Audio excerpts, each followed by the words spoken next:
Hello everyone, welcome back to my channel. कैसे हैं आप सभी? आई होप आप सब बहुत अच्छे होंगे, बहुत खुश होंगे और मैं भी बिल्कुल ठीक हूँ।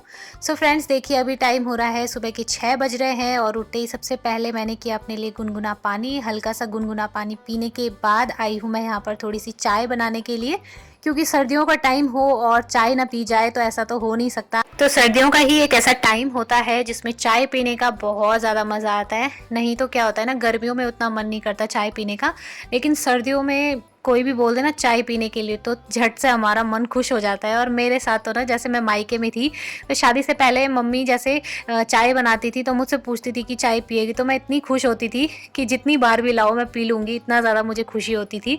लेकिन यहाँ तो ऐसा है कि चाय पीने के लिए कंपनी देने वाला कोई नहीं है, अकेली हूँ। हस्बैंड चले गए हैं सुबह अपने काम पर और मुझे अकेले अकेली बैठ के चाय पीनी पड़ती है। तो मुझे पहले की बहुत याद आती है कि जैसे मम्मी, मैं और मेरा छोटा भाई, तो हम तीनों बैठकर ना सर्दियों में रजाई के अंदर बैठकर इतनी गप्पे मारा करते थे, आराम से बैठकर चाय पिया करते थे अदरक वाली। तो यहाँ पर बहुत मिस करती हूँ मैं वो सब चीज़ें। और ये देखिए कितने पर्दे ना अभी तक मैंने लगा के रखे हुए हैं, क्योंकि यहाँ पे क्या है ना, बाहर से बहुत ठंडी ठंडी हवाएं चलती है और यहाँ पर जाली वाली ये देखिए ग्रिल है ना, तो इससे डायरेक्ट हवा अंदर आती है।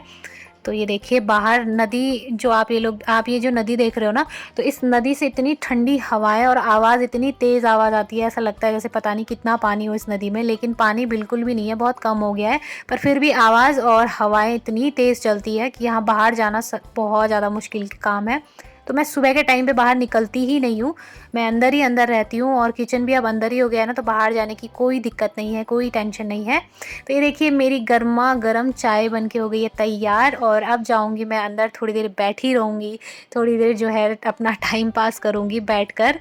और यहाँ पर देखिए मैं मुँह धो के आ गई थी ना, तो थोड़ा सा मैं अपने फेस पर मॉइस्चराइज़र लगा रही हूँ, क्योंकि वैसे भी मेरे जो आँख पे जो थोड़ी सी चोट लगी हुई है ना, तो वो इस मॉइस्चराइज़र से ठीक हो रही है ये, तो इसलिए मैं इसको लगा लेती हूँ कभी कभी अपने फेस पर। और कभी कभी मैं नारियल तेल लगा लेती हूँ ना, तो उससे भी ठीक हो जाता है। तो बस इससे मेरी स्किन थोड़ी देर के लिए ही सही पर मॉइस्चराइज रहेगी, रूखी रूखी सी नहीं रहेगी। वरना यहाँ पर तो ना सीधे स्किन ऐसी फट सी रही है ना कि क्या बताऊँ, एकदम रूखी सी होती जा रही है मेरी स्किन।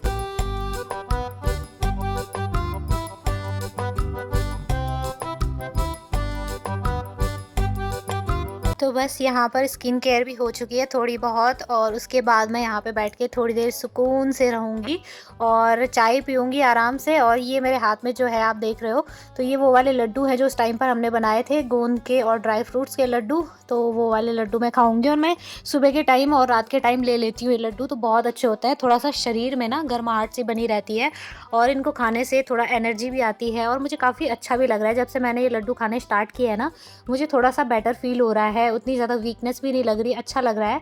तो जैसे ये ख़त्म होंगे ना, तो मम्मी को बोलूँगी दोबारा बनाने के लिए। इसमें घी जो है बहुत ज़्यादा पड़ता है ना, तो घी की वजह से अच्छा होता है, सर्दियों के लिए तो बेस्ट है। और जैसे जिनके छोटे बेबी होते हैं ना, तो उनके लिए तो ये और भी ज़्यादा अच्छा है। अगर आप लोगों ने वो वाला वीडियो नहीं देखा है तो जाकर मेरे चैनल पे ज़रूर वो वाला वीडियो देखना, आपको भी बहुत अच्छी लगेगी रेसिपी और बहुत ज़्यादा पसंद भी आएगी।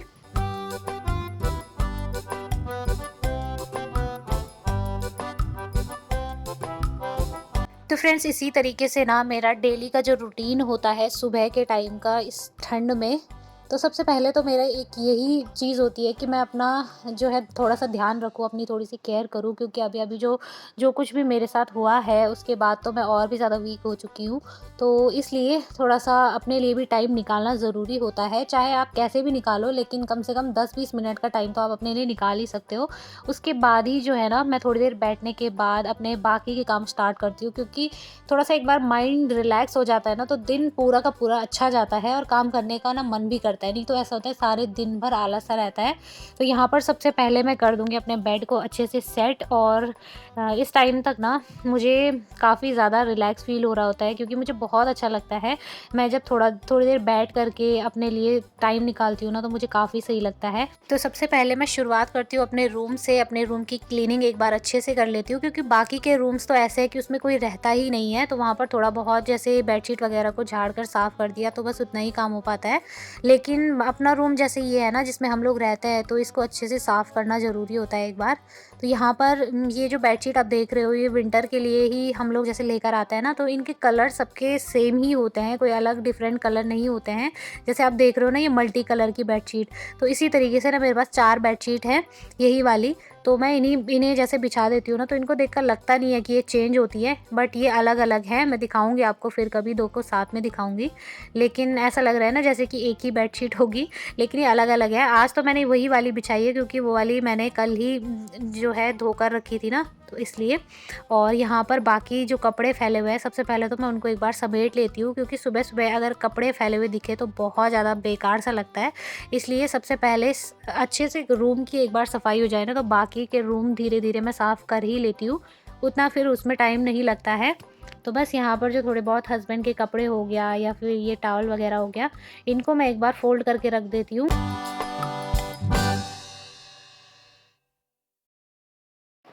तो बस बेडशीट वगैरह क्लीन करने के बाद आई हूँ मैं किचन में, और थोड़े बहुत से जो चाय वगैरह के बर्तन रखे हुए थे उनको थोड़ा सा वॉश कर लूँगी और तैयारी करूँगी अपना ब्रेकफास्ट बनाने की।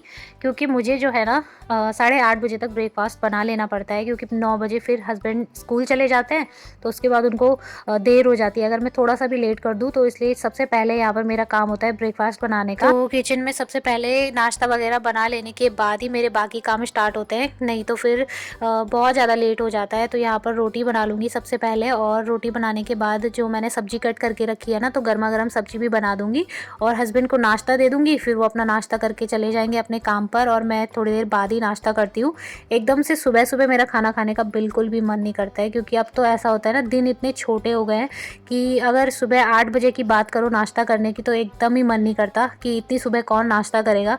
तो मेरा नाश्ता यही होता है, कोई 9:30 बजे के करीब, 9:30 10 बजे तक मैं नाश्ता करती हूँ। फिर उसके बाद हमारा खाना खाने का ये है कि जो दिन का लंच होता है उसको हम थोड़ा सा लेट में करते हैं, 3 बजे के करीब हम लोग जो है लंच करते हैं। तो इस हिसाब से ना थोड़ा बैलेंस हो जाता है खाना, एकदम से ये नहीं है कि हमने सुबह नाश्ता किया और तुरंत से 1-2 बजे खाना खा लिया। नहीं तो अगर ऐसा हो तो फिर खाने खाने का मन ही नहीं करता है बिल्कुल भी। तो इसलिए 3 बजे के करीब हम लोग जैसे खाना खाते हैं ना, तो 9 9:30 बजे तक मैं अपना ब्रेकफास्ट करके दवाई वगैरह खा के और उसके बाद अपने सारे काम स्टार्ट करती हूँ। और सच में फ्रेंड्स, जब हम लोग इतना ज़्यादा, जब दिन छोटे होते हैं ना, तो टाइम का बिल्कुल ही पता नहीं चलता। मेरे काम तो 12-1 बजे तक ही ख़त्म हो पाते हैं। पता नहीं मेरे ही होते हैं या सभी के होते होंगे कि मैं ही इतनी ज़्यादा स्लो हो गई हूँ अब। पहले भी इतना ज़्यादा नहीं होता था, थोड़ा धीरे धीरे अब मैं जैसे काम कर रही हूँ ना, तो काम स्लो होने की वजह से टाइम ज़्यादा लग रहा है। तो जहाँ जहाँ पर मैं कपड़े देखती हूँ ना फैले हुए, सबसे पहले तो मैं उनको एकदम से फ़ोल्ड करके रख देती हूँ जितने में मुझे कपड़े दिखते हैं। नहीं तो फिर ये होता है कि अगर फैले हुए कपड़े रहे तो पता ही नहीं चलता है हमने यहाँ पे साफ़ सफाई करी भी है या नहीं। उसके बाद यहाँ पर आ गई हूँ मैं, किचन वाली साइड का जो रूम है उसमें आई हूँ। और यहाँ पर ना ये बड़े बड़े ये दरियाँ वगैरह इतनी भारी होती हैं, इनको उठाना बहुत मुश्किल होता है। और मेरे हस्बैंड मुझसे बार बार कहते हैं कि तुम ये दरियाँ बिल्कुल मत उठाओ, तुम्हारे पैर में और कमर में वैसे ही दर्द है, तो इनको उठाओ ही मत। लेकिन मैं इनको उठाती हूँ इसलिए क्योंकि मुझे फिर गंदगी सी लगने लगती है। अगर इनको उठाऊँगी नहीं तो फिर कौन उठाएगा, क्या होगा।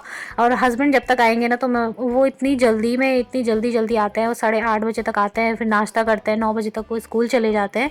तो उनको भी बिल्कुल टाइम नहीं है, तो मैं उनसे भी क्या बोलूँगी कि एक बार ये काम करो मेरा घर का तब जाओ। तो ठीक नहीं लगता है वैसा, इसलिए मैं ना धीरे धीरे करके ही सही पर खुद से ही कर लेती हूँ। तो चलो कोई नहीं, काम तो करना ही होगा। और इनसे ना धूल बहुत ज़्यादा निकलता है।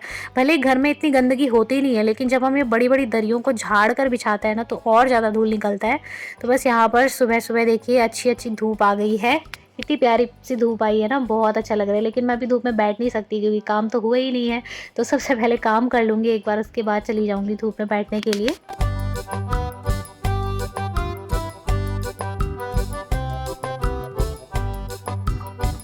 तो बस फ्रेंड्स, उसके बाद मैं यहाँ पर झाड़ू लगा लूँगी एक बार अच्छे तरीके से, सारे के सारे कमरों में झाड़ू लगा दूँगी, क्योंकि धूल इतना ज़्यादा हो जाता है कि पता ही नहीं चलता। और यहाँ पर देखिए, आप लोग देख सकते हो कितना ज़्यादा धूल निकलता है कोने कोने से। मतलब डेली चाहे झाड़ू पोछा कर लो, फिर भी इतना पता चलता है ना कि ऐसा लगता है जैसे पता नहीं कितना ज़्यादा हम लोगों ने कब से नहीं किया हो। और यहाँ पर ना मैं अपनी मम्मी से भी वैसे ही फ़ोन पे बात कर रही थी कि बातें चल रही थी हमारी फ़ोन पे। तो जैसे बात करो किसी के साथ तो काम करने का बिल्कुल भी पता नहीं चलता है। और मेरी यही आदत है कि मैं काम करते करते ना बात भी कर लेती हूँ, तो बिल्कुल भी पता नहीं चलता। उसके बाद मैं यहाँ पे आ गई हूँ पोछा लगाने के लिए। तो मैं डेली पोछा नहीं लगाती हूँ, क्योंकि मना किया हुआ है डेली ये ठंडे पानी में रहने के लिए, वरना मेरा बस चले तो मैं डेली पोछा लगाऊं, क्योंकि जब पोछा लगाते हैं ना तो एक सुकून सा मिलता है, अच्छा सा लगता है। और हस्बैंड ने भी ना बोला हुआ है कि डेली बिल्कुल भी पोछा मत लगाना, एक दिन छोड़कर लगाना, सर्दियों में तो एक दिन छोड़कर चलता है। तो मैं ऐसा ही करती हूँ आजकल, एक दिन छोड़कर पोछा लगाती हूँ, डेली मैं नहीं लगाती हूँ। तो यहाँ पर आप लोग देख सकते हो जब पोछा लगाओ ना तो कलर एकदम चेंज हो जाता है। और इतने दिनों से जैसे घर बंद था, 1 महीने से ज़्यादा हो गया था, कोई यहाँ पर साफ़ नहीं कर रहा था, क्योंकि मैं तो थी नहीं यहाँ पर, और हस्बैंड जो हैं वो जो है मेरे साथ वहाँ आ गए थे। तो उसके बाद आए भी तो उनको इतना टाइम नहीं लगा होगा साफ़ सफाई करने का। झाड़ू तो वो लगा लेते थे, कभी कभार शायद पोछा भी लगाते थे, फिर उनसे उतना ज़्यादा कहना भी ठीक नहीं था कि झाड़ू पोछा करना। लेकिन यहाँ पर ना जैसे घर बंद था तो बहुत ज़्यादा गंदगी हो गई थी। अब जब से मैंने यहाँ पे झाड़ू पोछा करना शुरू किया है ना तो थोड़ा सा ठीक लग रहा है।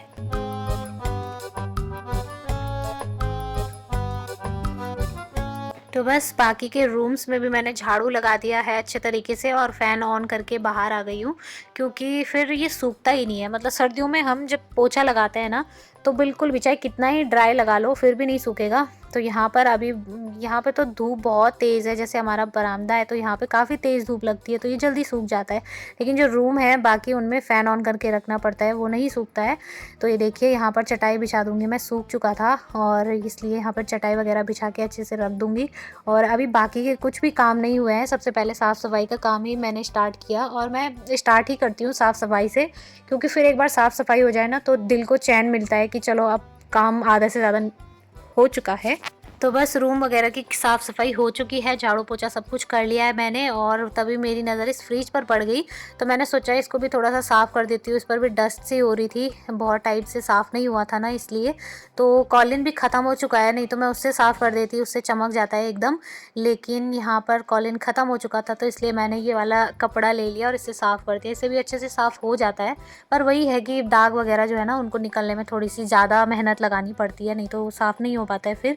तो यहाँ पर इसको भी एक बार अच्छे से साफ़ कर दूँगी तो दिल को थोड़ा सा सुकून मिल जाएगा। और ऐसे ही थोड़ा थोड़ा करके मैं जिस भी चीज़ पर जैसे नज़र पड़ जाती है ना तो मैं उसको साफ़ करती हुई रहती हूँ, ताकि इससे ये होता है ना कि एकदम से भार नहीं पड़ता है कि हमें अब ये भी साफ़ करना है वो भी करना है। तो डीप क्लीनिंग के टाइम पे भी थोड़ा सा आसानी हो जाती है। तो फ्रेंड्स यही था मेरा डेली मॉर्निंग रूटीन, जिसको कि मैं डेली ही फॉलो करती हूँ और इसी तरीके से सारे काम कर लेती हूँ। और आजकल इतनी ठंड हो गई है ना कि पूछिए मत, इतने ठंड में काम करना बहुत ज़्यादा मुश्किल हो गया है। लेकिन फिर भी जितना हो सके टाइम रहते ही 12 साढ़े 12 बजे तक अगर काम निपट जाए तो सही है, उसके बाद थोड़ी देर धूप में बैठना भी ज़रूरी होता है। तो बस मैं कोशिश करती हूँ सुबह के सारे काम जल्दी जल्दी कर लूँ, और सुबह जितनी जल्दी मैं उठ जाती हूँ उसी टाइम से मैं स्टार्ट कर देती हूँ अपने सारे काम। तो उसके बाद देखिए फ्रेंड्स, सारे काम करने के बाद मैं यहाँ पे आई थी धूप में, और यहाँ पर मेरे आने से पहले ही देखिए कौन आ गया। इसका नाम टॉमी है, और ये यहाँ पर आता है, जैसे इसको आवाज़ लगाओ ना तो तुरंत से भागा भागा आ जाता है। इसको पता होता है कि यहाँ पे आके मुझे बिस्किट मिलेंगे, और इसके फेवरेट वाले बिस्किट है ये, तो इसके लिए लेकर आने होते हैं। तो फ्रेंड्स आज की इस छोटी सी वीडियो को मैं यहीं पर एंड करती हूँ। उम्मीद करती हूँ आपको आज का मेरा ये वीडियो पसंद आया हो। वीडियो अगर पसंद आया तो वीडियो को लाइक ज़रूर करें, और अगर आप मेरे चैनल पर नए हैं तो प्लीज़ मेरे चैनल को सब्सक्राइब करें। मिलते हैं नेक्स्ट वीडियो में, तब तक के लिए बाय बाय।